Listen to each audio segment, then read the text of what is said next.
सुप्रभात। मैं डॉक्टर अर्चना शुक्ला, शासकीय माता सभी नवीन स्नातकोत्तर महाविद्यालय बिलासपुर छत्तीसगढ़ से आज हम अटल बिहारी वाजपेयी विश्वविद्यालय में जो संचालित MA second same paper third ग्रामीण विकास और परिवर्तन, उसमें थर्ड यूनिट जो है ग्रामीण भारत में सामाजिक परिवर्तन, इस पर हम चर्चा करेंगे।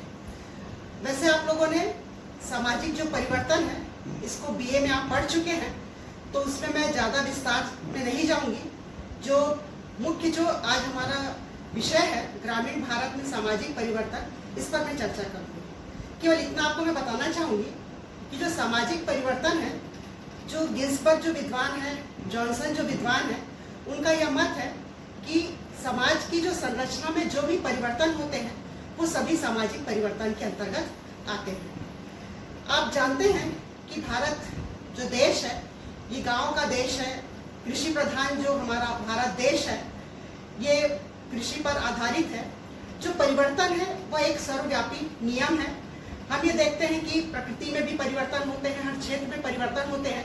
इन परिवर्तनों से ग्रामीण जो समाज है ये ग्रामीण समाज भी अछूता नहीं है।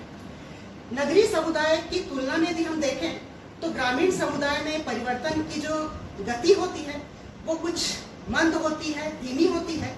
लेकिन गांव में भी आज व्यक्ति की जो परिस्थिति है, उसका जो व्यवसाय है, शिक्षा है, मनोवृत्ति है, व्यवहारों में परिवर्तन जो है वो हमको स्पष्ट रूप से देखने के लिए मिलता है। वास्तव में जो हम ये कहें कि ग्रामीण जो समुदाय है आज संक्रमण की एक ऐसी स्थिति से गुजर रहा है जहाँ की एक ओर वो अपने परंपरागत जो नियम है उसको वो नहीं छोड़ पा रहे हैं, और दूसरी तरफ जो समाज के नवीन जो सामाजिक मूल्य है उनको वह ग्रहण करते जा रहे हैं। इसी दृष्टिकोण से प्रत्येक समाज, हम ग्रामीण समाज की यदि हम बात करें तो ग्रामीण जो समाज होता है वो परंपरा और आधुनिकता दोनों ही चीजें इसमें हमको विद्यमान देखने के लिए मिलती है। तो जो ग्रामीण जो जीवन है, इस ग्रामीण जीवन में परिवर्तनों को दो आधारों पर जो स्पष्ट किया है, उसके आधार पर यह कहा जाता है कि हम देखते हैं कि गांव में जो परिवर्तन हो रहा है, एक और तो यह है कि ग्रामीण समुदाय में जो सदस्य, जैसे मैं अभी आपसे चर्चा कर रही थी कि ग्रामीण जीवन में जो परिवर्तन होते हैं उनको हम दो आधारों पर विभाजित कर सकते हैं। पहला जो है वो ग्रामीण समुदाय में जब कोई व्यक्ति कोई नवाचार या ज्ञान को स्वीकार करता है, प्राप्त करता है, और फिर दूसरे लोग जब उसके संपर्क में आते हैं तो धीरे धीरे वो उनके व्यवहार को सीखते हैं, स्वीकार कर लेते हैं। तो इस प्रक्रिया को हम जैविक संपर्क से उत्पन्न परिवर्तन कहते हैं। एक तो आधार ये हुआ। दूसरा जो आधार है कि जिसमें किसी सरकारी अधिकारी के द्वारा जब वो किसी ग्रामीण के संपर्क में आता है, संपर्क स्थापित करता है, उसके वो व्यवहार के नए तरीके उनको बतलाता है, उनको व्यवहार को नए तरीके के लिए उनको जब उसको प्रोत्साहित करता है, तो ये जो दूसरा जो भाग है उसको हम कहते हैं प्रत्यक्ष संपर्क से उत्पन्न सामाजिक परिवर्तन। तो आज जो ग्रामीण जीवन है, ये ग्रामीण जीवन में हमको ये दोनों प्रकार की जो प्रक्रियाएं हैं ये प्रक्रिया देखने के लिए मिलती है। और ये जो ग्रामीण जीवन में जो परिवर्तन हो रहा है ये हमको बहुत अलग अलग बिंदुओं पर हम अब इसकी चर्चा करेंगे। तो सबसे पहला जो इसमें हम बिंदु पर जो चर्चा करेंगे वो है सामाजिक जीवन में परिवर्तन। जो ग्रामीण जो अंचल है, इस ग्रामीण अंचल में जो सामाजिक जीवन में जो परिवर्तन आ रहे हैं, इस सामाजिक जीवन में परिवर्तन में ए जो है वो है पारिवारिक जीवन में परिवर्तन।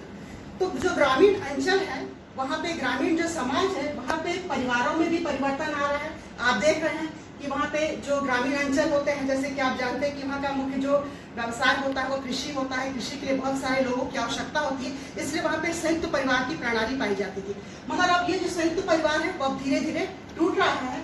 और दूसरा जो है लोगों में भी अब व्यक्तिवादी की भावना आ रही है और इस तरह से वो उनके पारिवारिक जीवन में परिवर्तन ला रहा है।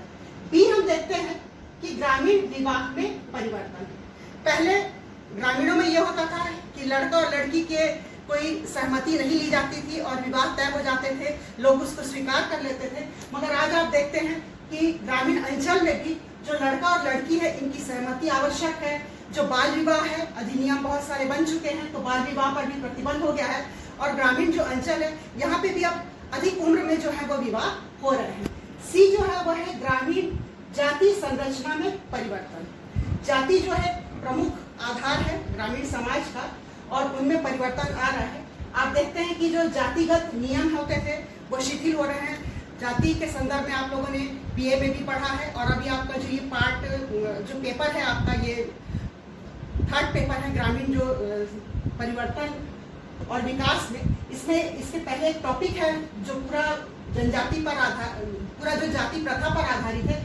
तो जो जाति प्रथा है इसमें आप उसके परिभाषा, उसकी विशेषताओं, उसमें हो रहे परिवर्तनों पर चर्चा की गई है।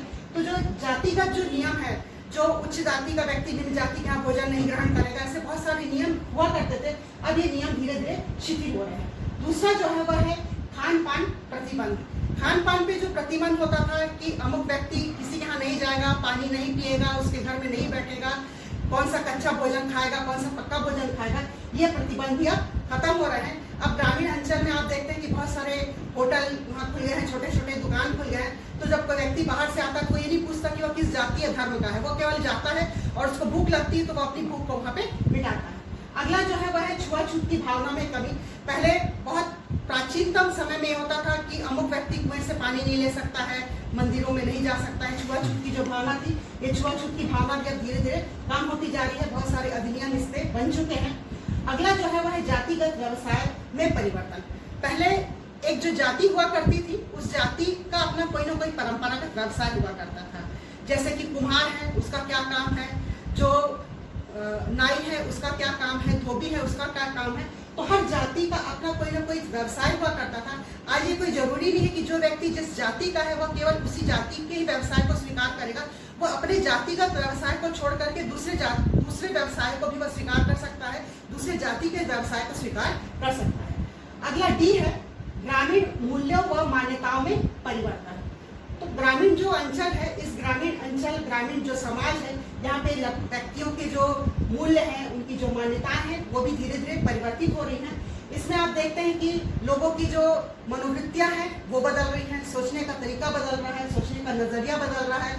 जो आधुनिक जो शिक्षा प्रणाली जो है उसके द्वारा लोग वहाँ शिक्षित हो रहे हैं, और शिक्षा ही एक ऐसा आप कह सकते हैं कि माध्यम है ज्ञान का, जिसके कि व्यक्ति द्वारा जो है वो शिक्षित होकर के अपने हर पहलू वैचारिक जो परिवर्तन है उस वैचारिक परिवर्तन को ला रहा है। अगला जो है उसमें है रूढ़िवादिता में कमी।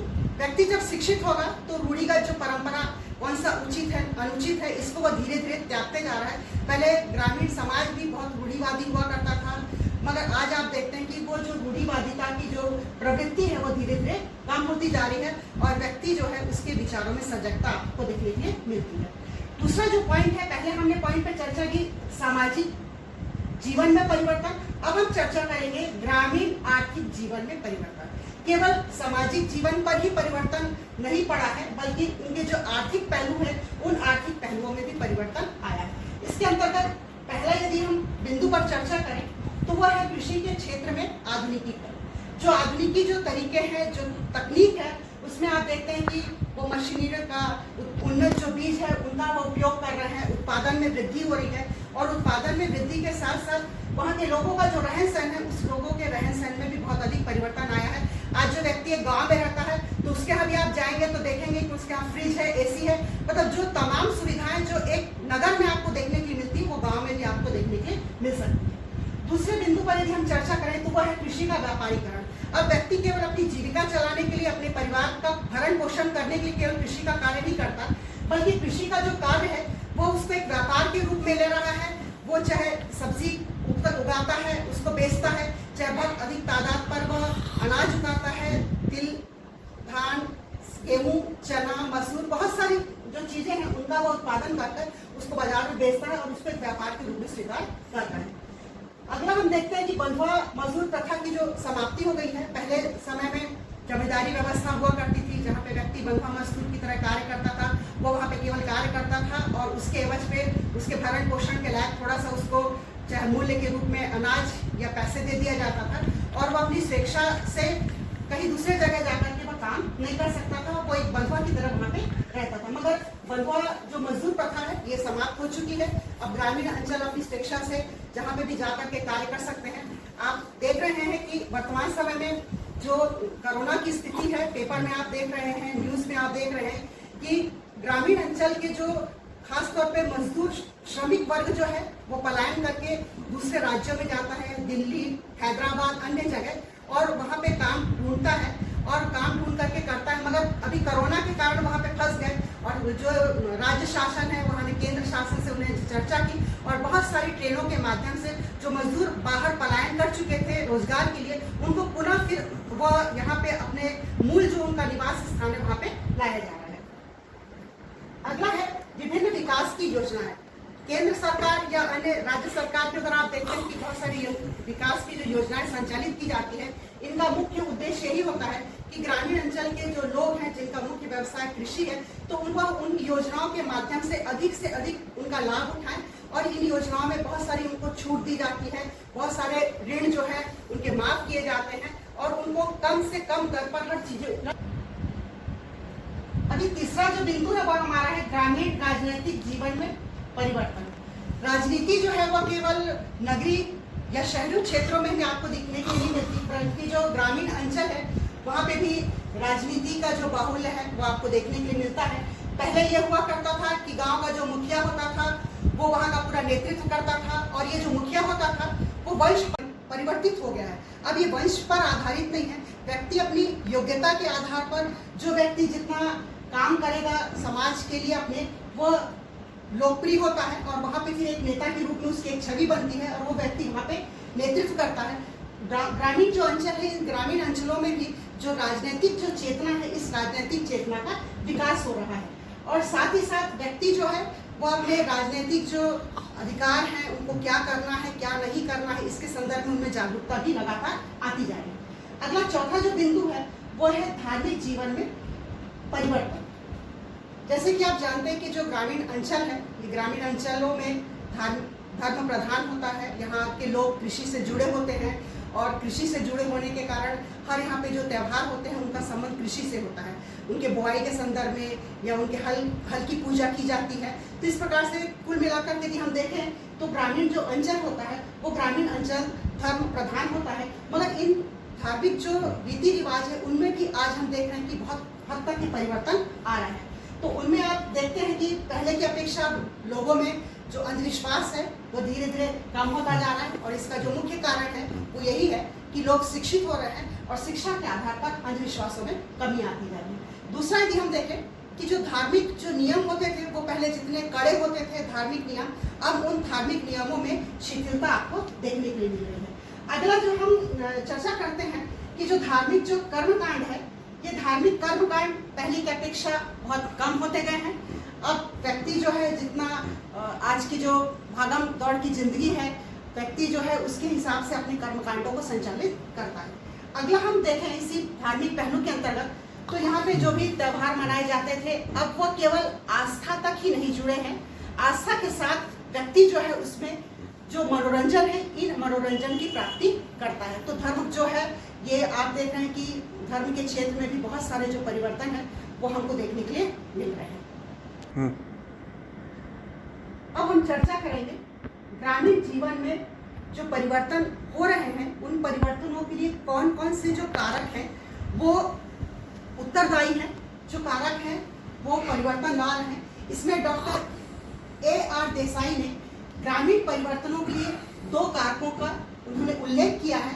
पहला उन्होंने माना है कि चेतन और अचेतन, ये जो दो क्रियाएं हैं चेतन और अचेतन, इन्हीं क्रियाओं के आधार पर ही ग्रामीण जो जीवन है इन ग्रामीण जीवनों में परिवर्तन आ रहा है।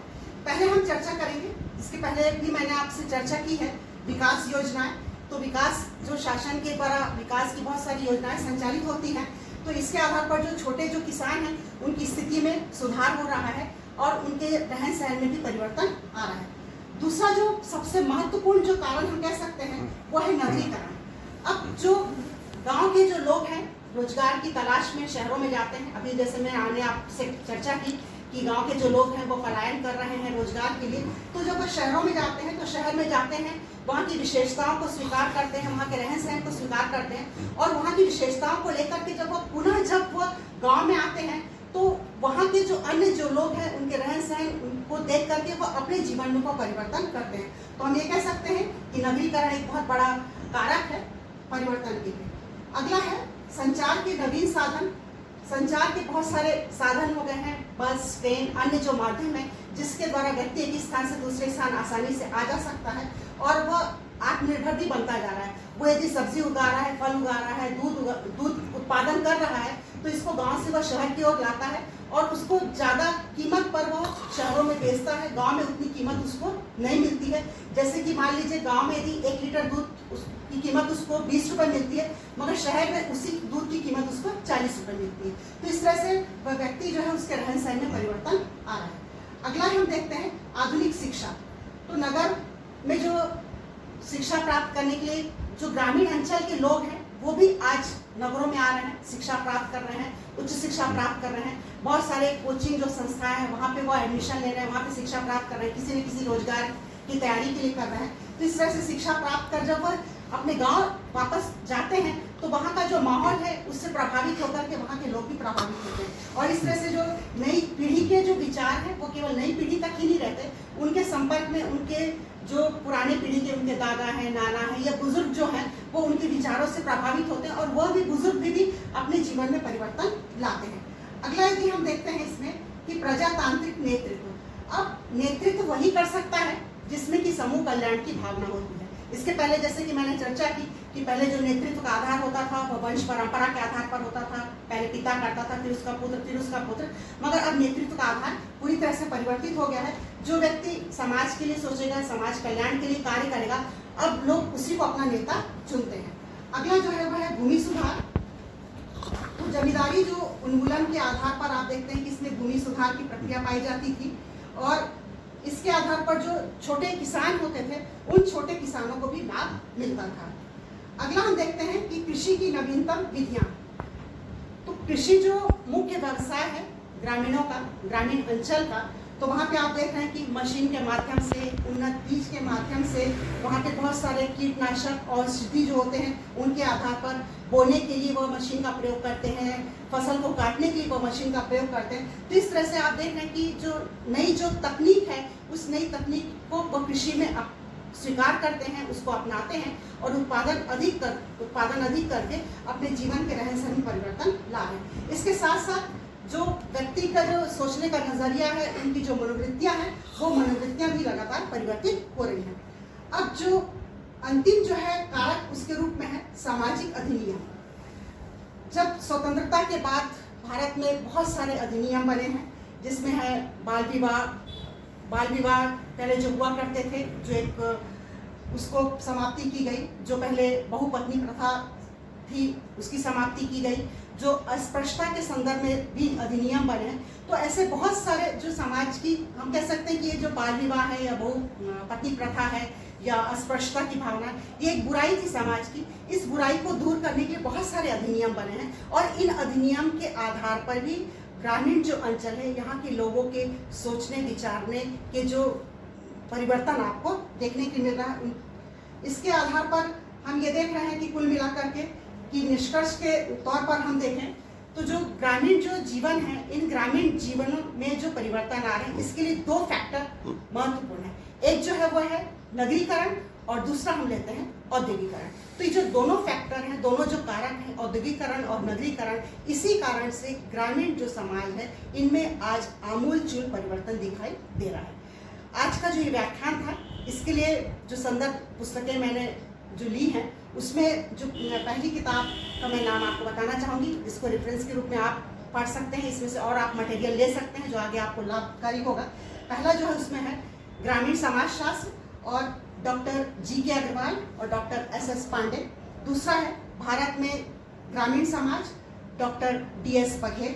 तीसरी किताब है ग्रामीण समाजशास्त्र, डॉक्टर RK रस्तोगी। इसके साथ साथ जो समाचार पत्र में आए दिन बहुत सारे आर्टिकल छपते रहते हैं, लेख छपते हैं, चाहे वह दैनिक भास्कर हो, नवभारत हो, नई दुनिया, तो इन समाचार पत्रों का भी मैंने सहारा लिया और जो नेट है उसका भी मैंने प्रयोग किया। इसके साथ अगले फिर किसी विषय पर, किसी मुद्दे पर अपन चर्चा करेंगे। धन्यवाद।